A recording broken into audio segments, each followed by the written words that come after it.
Alright, let's dive into something that's been making waves lately, and trust me, it's a wild ride. So, the Independent Corrupt Practices and Other Related Offences Commission, ICPC, just dropped a bombshell. They've uncovered 2 more fake government agencies tied to a guy named Adeniyi Matthew Adeyemi. Now, this isn't just your run-of-the-mill scam, it's a masterclass in deception, and it raises some seriously troubling questions about how vulnerable our systems really are. Here's the hook: Adeyemi, who's been parading around as the Director General of something called the Presidential Foreign Intervention Promotion Council, PFIPC, was never actually appointed by the government. Let that sink in. This guy wasn't just pretending, he forged documents, took over offices meant for a legitimate agency, and basically created a shadow government entity. What makes this really interesting is how he managed to pull it off. Personally, I think this exposes a massive gap in our verification processes. If someone can fake their way into this level of authority, what else is slipping through the cracks? Now, the ICPC Chairman, Dr. Musa Adamu Aliyu, revealed that Adeyemi's operation wasn't just a one-off stunt.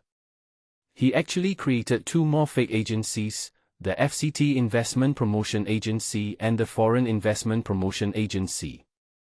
These weren't just paper tigers, they had bank accounts, forged legislative documents, and were actively involved in illegal activities. What this really suggests is that Adeyemi wasn't just a lone wolf, he was running a syndicate. And that's where things get even more alarming. One thing that immediately stands out is how he rebranded his fake organization. Initially, it was the Foreign Investment Promotion Council, but then he changed it to the Foreign Intervention Promotion Council. Why? Well, in my opinion, it's because intervention sounds more official, more global, and frankly, more lucrative. It's like he was trying to position himself as a gatekeeper for international funds. What many people don't realize is that this kind of rebranding isn't just about semantics, it's about expanding the scope of deception. But here's the kicker: the ICPC found that no funds were actually approved or disbursed for this fake agency. So, what was the endgame? Was it about prestige? Power? Or was it a long con that just hadn't paid off yet? This raises a deeper question: how many other fake entities are out there, operating under our noses, waiting for the right moment to cash in? What's even more concerning is the involvement of public officials. The ICPC identified collaborators from high-ranking officers like the Secretary to the Government of the Federation, the Accountant General's Office, and even the National Information Technology Development Agency. Personally, I think this is where the story gets truly chilling. If these are the people supposed to be safeguarding our systems, and they're either complicit or negligent, what does that say about the integrity of our institutions? If you take a step back and think about it, this isn't just a Nigerian problem, it's a global one. Fake agencies, forged documents, and impersonation are tactics used everywhere, but the scale and audacity of this case are staggering. What makes this case unique, though, is how it's being handled. President Tinubu has been briefed, and the ICPC is pushing for prosecutions and reforms. That's a positive step, but it's also a reminder that accountability needs to be proactive, not reactive.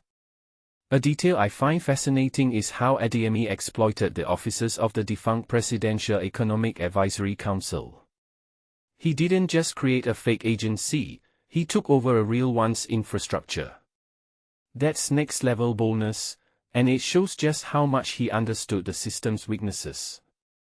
From my perspective, this isn't just about one man's scheme, it's a symptom of a larger issue, the erosion of trust in public institutions. So, where do we go from here? The ICPC's investigation is ongoing, and more details are expected to come out. But here's my closing thought: this isn't just a story about fraud, it's a wake-up call. We need to rethink how we verify authority, how we protect public resources, and how we hold those in power accountable. Because if someone like Adeyemi can pull this off, who's to say it won't happen again? And that, my friends, is the real question we should all be asking.